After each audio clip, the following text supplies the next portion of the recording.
A small country lies nestled between dry sand and fertile sea, its capital an assortment of haphazardly placed spires and domed roofs. Before it sits a vast desert, one that claims the lives of any who might threaten the city. Behind it lies a vast ocean, one where ships laden with precious cargo from across the world come and go. Within the capital, there is a palace. Within the palace, there is a corridor. And dashing through the corridor, there is a single girl. Though she runs with wild abandon, none dare scold her. For she is the country's princess. "Mother," she cries as she bursts into a room. "You called for me?" The room boasts high ceilings and cool breezes, reminiscent of the finest desert resort. Finely crafted furniture fills every corner. The person the girl calls mother lays claim to this place, as well as the rest of the country. She is queen of this land. All of its prosperity flows to her. "I did call you," the queen begins, "for today I would speak with you of marriage." She hands the princess a scroll. Written at its top is the name of a country the princess does not recognize, as well as a terrifying phrase, "marriage of state." As royalty, the princess lacks the right to choose her husband. And though she knew this moment was coming, she cannot hide her concern. "Worry not," says the queen as she senses her daughter's unease. "I have selected a most excellent partner." Memories from her life come rushing back to the princess. She recalls conversations with her beloved mother, as well as her secret life as a fortune teller, a thing of which only her lady-in-waiting is aware. It had all taken place here, in this land betwixt sand and sea. As tears well in the girl's eyes, the queen pulls her into an embrace. All mothers, no matter their station, pray for their daughter's happiness. The tears are loosed now, flowing down her face and onto the uncaring marble below. But the girl knows her mother has her best interests at heart. And in that moment, it is enough. A lengthy procession snakes through silvery, moonlit sands. The princess's procession. She sits inside her litter, surrounded before and behind by a wealth of effusive gifts personally selected by her mother, the queen. Bored, she gazes out through a mesh-covered window at the brilliant night sky. She is heading for a land rich in ore and precious metals. Her mother has long desired such things, and hopes that marrying her daughter to the country's ruling family will allow her to secure them under advantageous conditions. But first, the princess must earn the king's fancy and prove to his ministers that she is an asset of value. It will be difficult, time-consuming work, but the girl is confident, for she is particularly adept at reading the hearts of others and manipulating them to her liking. She has spent many a long night wandering the city in the guise of a fortune teller, and such pursuits for people's true essences should prove useful here. Nerve, curiosity, ambition. These things and more well within her as she sits inside her litter and watches the breaking dawn. Finally, the procession reaches its destination. The princess is hurried off to an astonishingly vast room, so she might prepare for her wedding. She is dressed in a spotless white dress, stitched with brilliant gold thread that catches the light. The army of maids who surround her swoon and sigh at the sight. But what captures the princess's heart is not the gorgeous dress, but the shape of the city against the horizon. For the buildings outside her window shine even more brilliantly than her dress. Unlike her gritty, sand-covered home, this city is a land enveloped in white, dreamlike beauty. Suddenly, the door swings wide, causing the maids to immediately bow their heads. Ah, my new wife. At last we meet.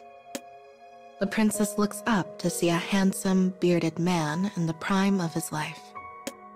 He is the king, the ruler of this land and the man who would be her husband. Taking her hand, the king leads her to a courtyard facing the palace.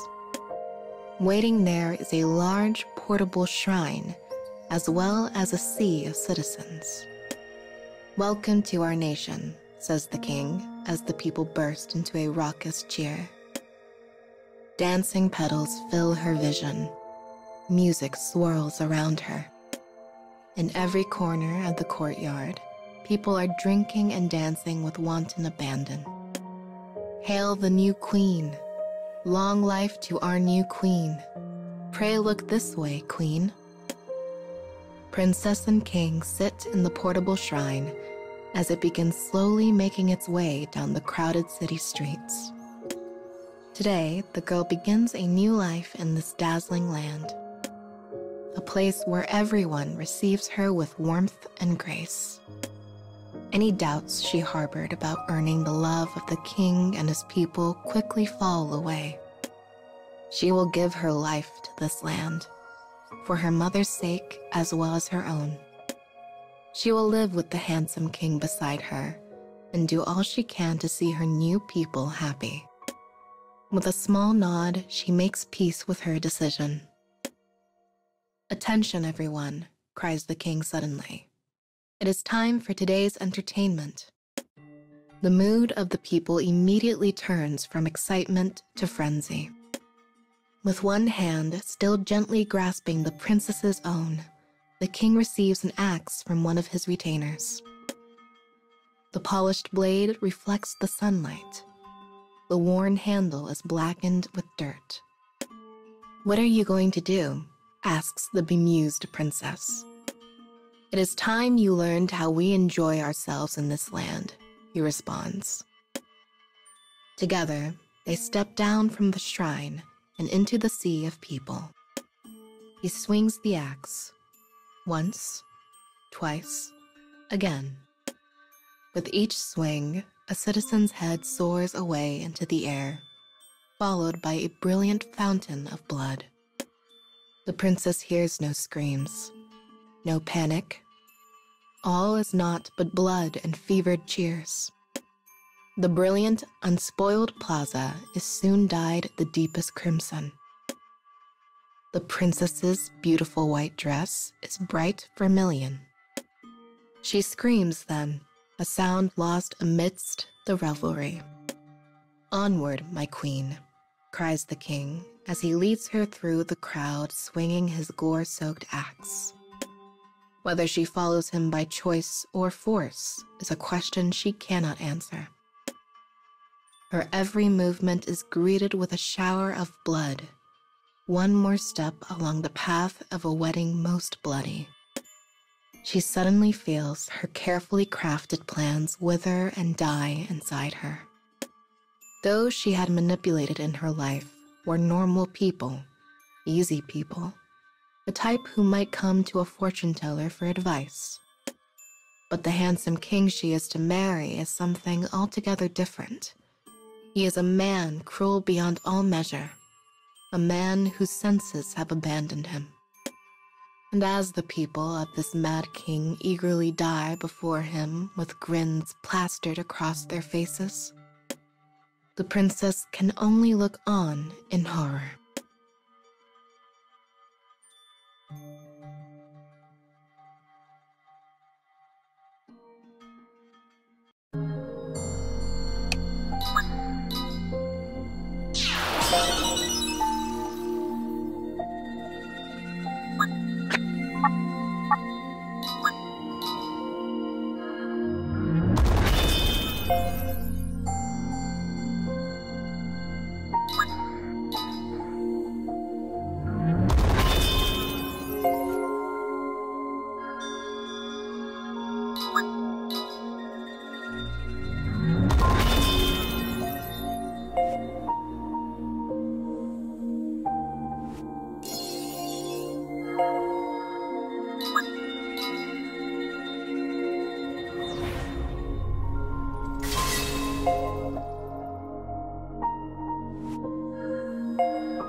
a small kingdom lies nestled between sand and sea. The princess of this kingdom was sent to a faraway land and married off so her beloved mother might find greater prosperity. But to her horror, her new husband is a bloodthirsty, mad king who slaughtered his own people for entertainment at their wedding. Days after the bloody ceremony, the woman stares out the window with haunted eyes. The king has given her a vast room with a stunning view. Its massive windows look out over the plaza where the wedding took place. There, people chat idly, lazing about beneath the gentle rays of the sun. The king bathed the floors and walls of the plaza with blood on that day of the frenzied feast. But now, all has been returned to normal, the red walls and floors painted white once more. She recalls what a retainer said to her about the paint. "Aye, my new queen. It's made from ash, as well as shells harvested from the nearby waters." She looks out across the country again. The high castle walls, the floors, and the houses are all covered in that same spotless white. She understands now why that is. For her new husband, the land's king, engages in his bloody hobby on an almost daily basis.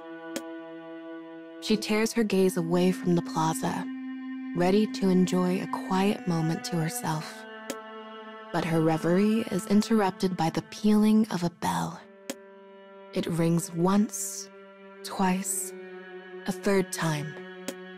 This bell sits at the highest point of the city and can be heard for miles. Its ringing is how the king summons her. She quickly readies herself and makes her way to his side. She finds him in a circular arena at the center of the palace, a place where fighting tournaments are held. "I've been waiting for you, my beautiful new queen," he says as he scoops her into an embrace and deposits her in the empty seat beside him. She has been summoned here so she might watch the upcoming battle. Two stout and scarred men stand in the arena. The king takes great joy in such events. He makes them pummel each other until one lies dead, then strikes down the winner with his own hand.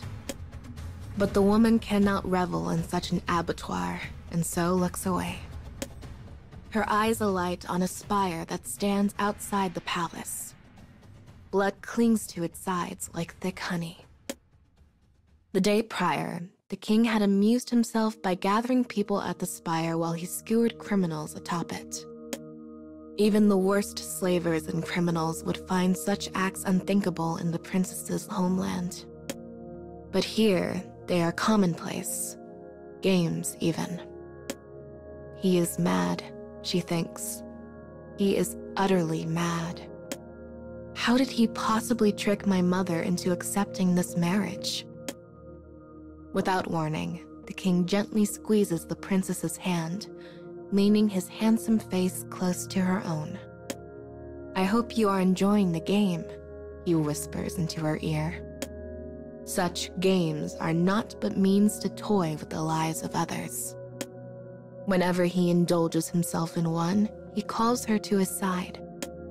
He drags her from one bloodbath to the next, just as he did at the wedding. And as she gazes at the mighty walls that protect this gorgeous land, a thought occurs to her. This country is beautiful, yet it is nothing but a trap to lure in prey, an inescapable prison. As the sun sets and shadows stretch across the city, the princess is finally freed from her husband's latest amusement. She is beginning to feel herself growing numb to the daily parade of tragedies that unfold before her. It is a realization that terrifies her. Only here, in her own room, can she manage to find a sense of calm. A full moon hangs in the sky. She steps onto the balcony, gazes up at the sky, and thinks of her home, of her mother. As this country's new queen, she has been treated most excellently. But her days are also filled with loneliness and pain. Every one of the attendants who accompanied her on her journey has been slaughtered. She is utterly alone. But she will carry on. It is her duty to her country, to her mother. As that thought crosses her mind, she finds herself briefly refreshed. She whirls on one heel and makes to return to the room. But before she can move, she notices a faint mark on the wall. It would be invisible if not for the light of the full moon. She follows in the direction it points and finds herself facing one of her bedposts. She reaches behind the post until she feels something solid. A diary. Sitting on the edge of her bed, she begins to read. The author is one of the previous women sent here to marry the king. It includes observations regarding the nation, plus small grievances about her life and the king's routine. The princess had noticed how people called her the new queen. But that raised the question, where did the previous queen, or queens, go? As she reads, she finds her answer. And when she does, her mouth cracks open in a silent scream. The writing is hurried, sloppy. While he shows his wives deep affection, he always grows tired of them within 5 full moons past the wedding. After that, he disposes of them and begins looking for a new wife. So many queens have died by his hand. There is more to the diary, but she is too scared to turn the page. Her mind whirls. She tries to think, but cannot. How many full moons has it been? The bell tolls suddenly. Once, twice, a pause, and then a third time. The king is calling for her. But this time, the princess is frozen in place. She imagines the misfortune that awaits her and feels her heart clench. Every day is a game for her new king, and soon it will be her turn to play. Oddly, the next thing she thinks of is her mother's kind face. All mothers, no matter their station, pray for their daughter's happiness. Her mother had said that, turning the words into a kind of tiny prayer.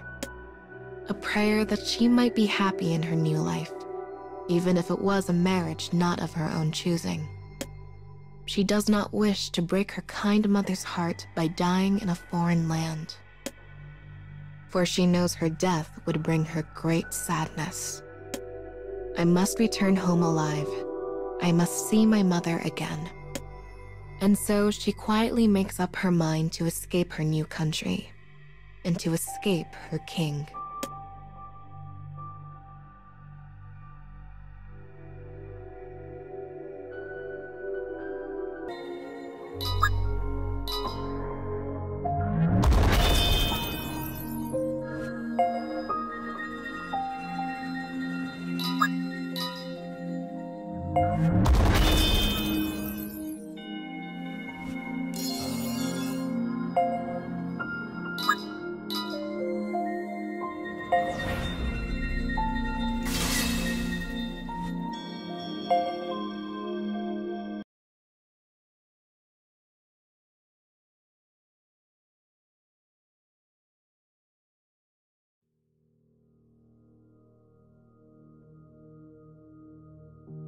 In a faraway country, a mad king toys with people's lives. One night, the woman who was now his wife found a diary in her room. The author was a queen who came here long before her, a queen that had since vanished. Written on the inside was a terrifying truth. Many queens had met their end by the king's own hand.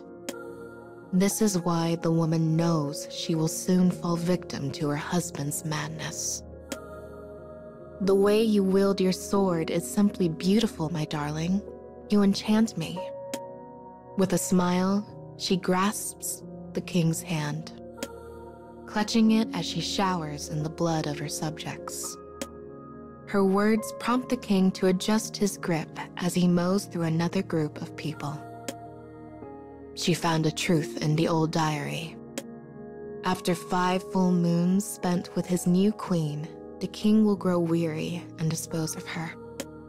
She knows her life is in his hands, so she puts on her best act in the faint hope he might not tire of her. The king's game comes to a close. All goes quiet for another night. The princess steps from her bed and slips silently into the city. She walks in shadow, her eyes peering out from the dark. The walls are too high, the guards too numerous. Though this country is at peace, security is abnormally tight. Also, her husband might create a stalwart cage from which none might escape. The woman acts amiably during her daylight hours, so she might delay her impending demise. But she is also buying time to prepare, time to ready herself, time to escape. The king's guards are ever watchful, during meals, during sleep, even at the privy. If she is to outfox so cautious and clever a man, she needs more time. She looks up at the moon, calculating how many days remain to her, all the while searching for a way home. Her only clues are those left in the diary. But time passes without mercy, and the people no longer refer to her as the new queen. Finally, one night, she sees the moon hanging round and low in the sky. It is the 5th time she has seen such a sight. She has assembled everything she needs to escape: a sack stuffed with rations, a skin of water, a tightly wound rope. She slings her things over her shoulder and steps onto the windowsill. Moving on nimble feet, she lands in the palace garden. Suddenly, a voice rings out. "Taking in the night air, my queen?" She whirls around, her heart in her throat. The king stands before her, clutching an axe. The bell tolls. It rings once, twice, a pause, and then a 3rd time. Her final summons. Before she can move, the king's hand lashes out and secures her arm in an iron grip. Ignoring her screams, he begins pulling her toward their private bath. The shrewd king has seen through the woman's actions. Many queens before her have attempted escape. All have failed. All have died. The king boasts proudly of his feats as he steps into the bath. He begins to fiddle with a hidden mechanism somewhere in the center. And now, my dear wife, we begin our final game. As he speaks, a small hole opens in the bath. Water floods through the hole, draining the bath and revealing a small staircase. It is the entrance to a hidden room known only to the king. The pair makes their way down the stairs in silence. At the bottom is a stone room illuminated by faint torchlight. When the princess enters it, despair falls over her features. But the king only smiles wider, his face made all the more handsome for it. The secret room has but one purpose: killing his queen. The king speaks then, praising the woman for amusing him for 5 full moons. As he does so, a stone falls over the stairway, cutting off all hope of escape. The room is filled with tools the woman has never before seen. But she needs no explanation as to their purpose. They exist to break people. The king lays his hand on one such tool, and gives her a crooked, twisted smile. "This is your final job, my queen." It is a scene the king has played out time and again. But this time, something different happens. The woman does not cry. She does not beg. Instead, she looks him right in the eye and begins to giggle. "Does this amuse you?" he growls. It is the first time she has ever seen him angry, likely because she has never shown him anything but outright deference. As she continues to giggle, a range of emotions wash over the king's face. Anger turns to rage, before slowly giving way to a hint of doubt. And then, for the briefest of moments, fear. The woman does not let the chance escape. She leaps into the corner of the room and picks up a hidden spear. Before the king can even draw breath, she plunges it into his chest. Her attack is nowhere near powerful enough to fell so large and strong a man as her new husband. Yet he begins to foam at the mouth before dropping to one knee. For you see, a powerful poison has been lathered on the spearhead. "You thought this room yours alone," whispers the woman in his ear, but it is not. As the king writhes and thrashes on the ground, the princess tosses the diary in front of him. It is the work not of one queen, but all of them. Each poor soul who married the king wrote down what she knew before dying. And the previous queen was the one who finally figured out the location of the secret room beneath the bath. I don't know if I'll be able to escape, but whoever is reading this, you can be the one to end this. You must. That was the final entry in the diary. And so, the woman snuck into the hidden room ahead of time, ensuring the sacrifices of the previous queens would not be in vain. The king relished in tormenting the weak, and his wives were no exception. But he took too much joy in such proceedings, and so made himself vulnerable. Which is how his latest wife has now come to stand over his pathetic, quivering form. "My poor king," she says in a mocking, melodic voice. "Does that hurt? Would you like me to hold your hand?" But she receives no response. At long last, the mad king is dead. She pulls a string in the corner of the room, causing the floor to slide open, revealing a deep pit. Unfathomable amounts of blood have dried and stuck to the walls like the massive artery of a long-dead giant. It is where the king threw the bodies of his wives when he was done with them. The princess gazes into the deep, dark hole. Beyond lies a future not written in the diary. But she produces her rope and carefully vanishes into the pit all the same.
On the night of the 5th full moon, the woman kills her husband and slips free of her palace prison. All so she might return to the mother who loves and worries for her deeply. Before she left, She found the sight of her home to be tired and uninteresting. But now the haphazard spires and clustered domes strike her as beauty personified. She is back in the land wreathed by sea and sand, her birthplace, her home. Once she escaped the Mad King's grasp, she used what little treasure and rations she had to barter passage through the desert. Now having returned, she sets her sights on the royal palace and limps her way through bustling city streets. She is surrounded by market stalls selling rare spices and exotic fabrics her mother has obtained through trade. None of the lands she passed through on her journey home were so lively or so bountiful. Mother truly is amazing, she thinks. When her mother was born, this nation was a poor and barren wasteland. But her mother cultivated it, negotiated with distant countries, and brought great wealth to their shores.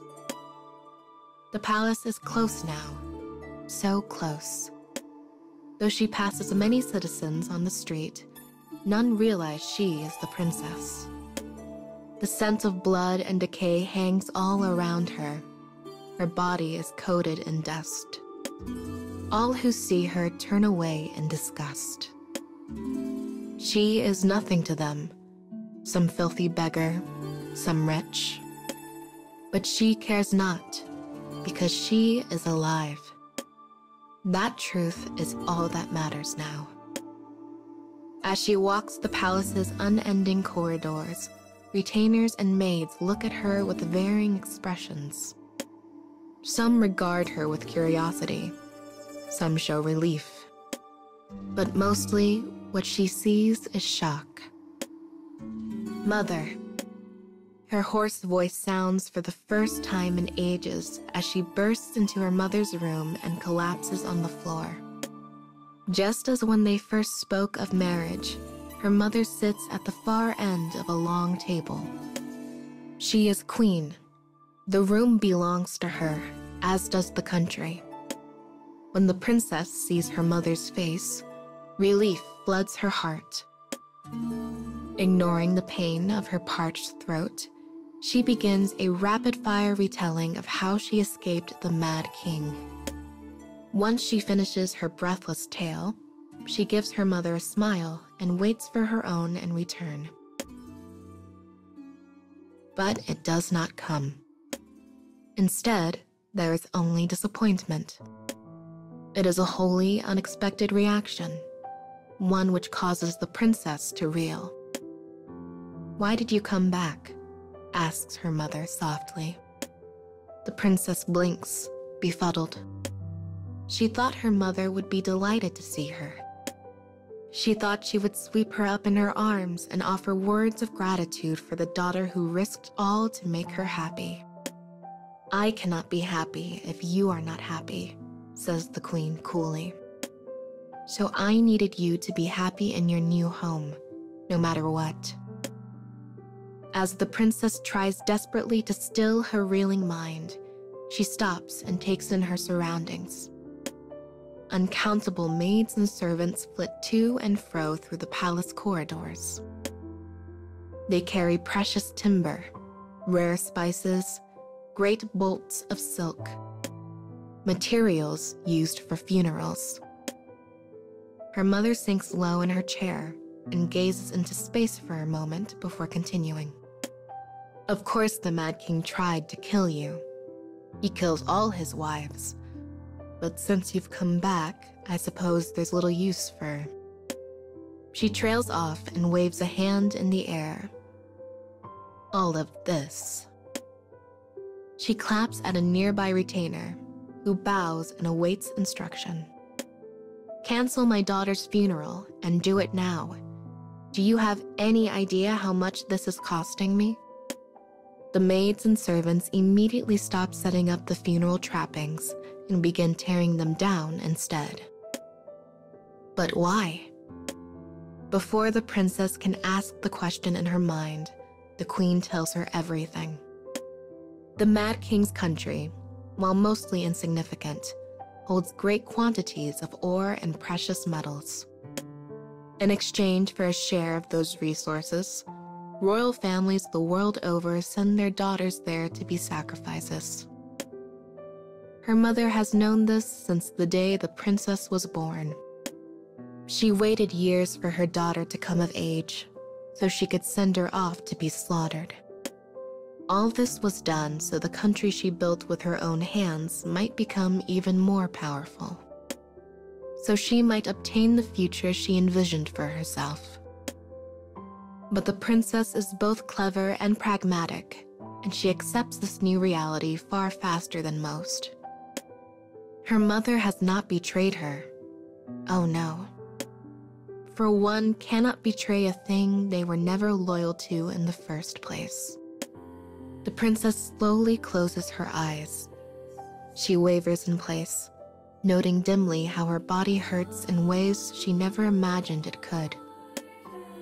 Yes, well, it seems I'll have to increase security so you don't escape next time, says her mother. Having thus cleansed her daughter's wound with salt, the queen and her attendants scuttle away. She does not even take the time to spare a final glance for her daughter. Time passes. A minute, hours. The princess walks alone down an endless stone corridor. No smile graces her face now. The Mad King had constructed a prison. Yet when she finally escaped, she found herself trapped in another. It is a cage she will never be able to flee. All because she was born a princess. All because she is her mother's daughter. And having realized this truth, her once brilliant smile is lost forever to the cruel reality of despair.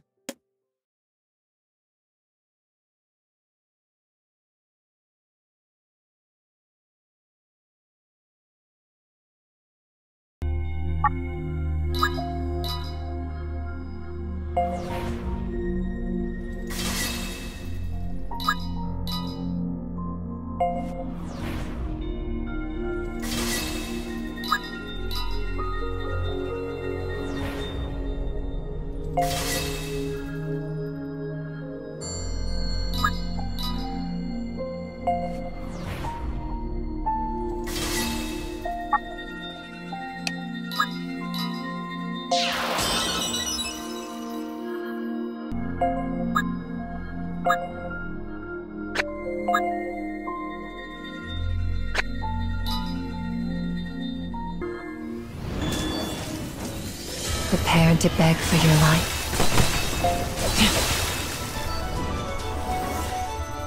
How annoying.